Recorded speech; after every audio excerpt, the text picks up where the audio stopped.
The military rulers of Egypt have reacted brutally to calls for them to step down. Baton-wielding troops have cleared Cairo's Tahrir square of protesters. The military storming the area very close to Parliament and the cabinet offices, beating demonstrators there. And then in Tahrir Square itself, burning their tents to clear the area. TV crews also targeted. Al Jazeera's crew was among them. Let's go to Shireen Tadros, who is in Cairo. I'll let you start, Shireen, wherever you think is most appropriate, but it has been a pretty nasty day.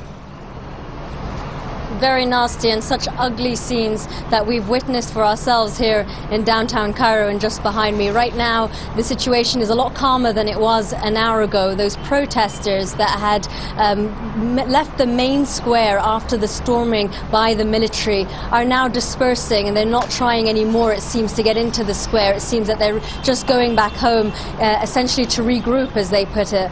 So now we have a situation where the military police and indeed the military soldiers are securing Tahrir Square themselves. They're also on the periphery. They're trying to make sure that no one who wants to get back in gets back in. That seems to be their main objective right now, to get people out and to make sure that the whole area does not become reoccupied, as they put it. But as you said there, real violence that we've seen against the protesters, unarmed protesters being beaten by the military police and indeed the soldiers, and also against the media too. Our own crew, who were in a live position just above Tahrir Square, were raided. A group of military officers went inside the apartment where they were staying, and they essentially threw all the kit, the equipment, the lights out of the window. And also our producer and our correspondent telling us harrowing stories of a woman who essentially was downstairs, a cleaner, who was told to give up the floors, the levels where our crew was, and she didn't want to do that. She didn't want to tell the soldiers where our crew were exactly, and so that she was beaten pretty severely by the army. So really terrible tales, and they're circulating, of course, on the internet. A very difficult scene here. Shireen, I'll be back with you in just a second. We heard earlier from the Prime Minister, Kamal al-Ganzouri. He doesn't like what he's seen on the streets of the capital at all. Egypt today is in front of you, and you have to protect Egypt. What we're having today is not a revolution, it's an attack against the revolution. I told the youth that I have met more than 350 of you on 11 days, and they are youth from this country. I've met them and I've told them this is a government to rescue the revolution of the 25th of January.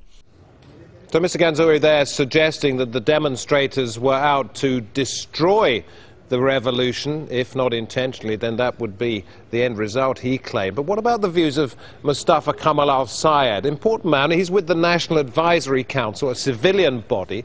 It talks to the Supreme Council for the Allied Forces. Those are the military rulers, and this is what he had to say. Well, I think those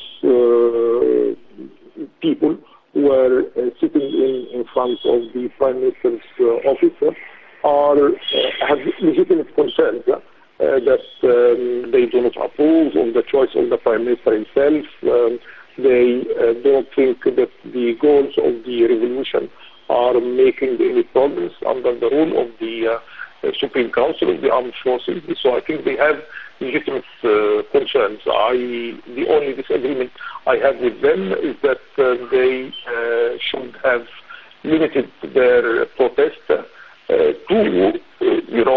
expressing their views without, hindering the Prime Minister from going to his office. So I accept the right to express.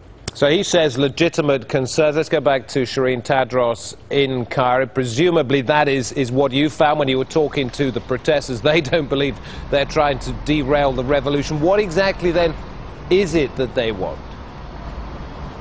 They're trying to finish the revolution. What they believe is derailing the revolution is military rule and the actions that are being taken by the military that are essentially taking the country backwards, back to a time when there was an authoritarian state here, when bloggers were being arrested and when there was no freedom of the media. And that is really what the protests here are all about. What we find, David, is that there is bubbling tension, and on the surface sometimes this country seems very calm. Just a few days ago we were talking on air about the elections taking place amidst a lot of calm and a very good atmosphere, and then days later we see 8 people killed on the streets of Cairo. So below this surface of calm is always this bubbling tension with military rule and against specifically the actions of the police, and indeed increasingly the actions of the military and the military police. And what happens is all it takes is a tiny little trigger, whatever that trigger may be, and it bubbles to the surface. So this is a transition that is very much constantly